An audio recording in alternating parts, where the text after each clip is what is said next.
Bonjour, je m'appelle Maxime Larrivé. Je suis chef de la recherche et des collections à l'Insectarium de Montréal.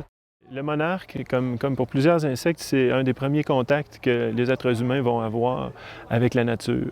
En plus, ce papillon-là est un emblème. Il est chargé d'une histoire complètement ahurissante par rapport à la migration qu'il fait, de penser qu'un petit animal de 4-5 grammes qui n'est jamais allé au Mexique, qui va partir du fin fond de l'est du continent pour ensuite arriver en grande quantité dans des si petits endroits pour arriver à migrer. Et tout ça sans, comme pourraient le penser les humains, sans le savoir.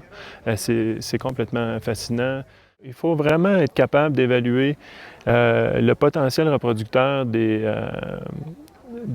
la zone où le monarque se reproduit. On sait qu'il s'alimente, les chenilles s'alimentent d'asclépiades, mais on n'est pas capable d'identifier à un niveau régional les endroits plus spécifiques où il va y avoir plus de succès de reproduction pour qu'on puisse, après ça, mieux les préserver ou les restaurer et essayer aussi de créer un réseau d'aires de reproduction du monarque au Canada, aux États-Unis, qui va favoriser par la suite la migration printanière et la migration automnale. Ça, c'est une des priorités.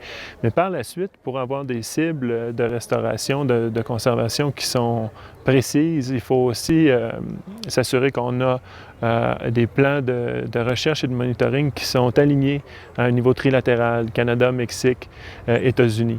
Une approche trinationale est essentielle dans ce cas-ci. On parle d'une espèce migratrice qui a des besoins qui sont différents selon si elle est en train de passer l'hiver au Mexique, d'hiverner, ensuite de se reproduire au Canada ou aux États-Unis, puis tout le long du corridor migratoire qui traverse les trois pays.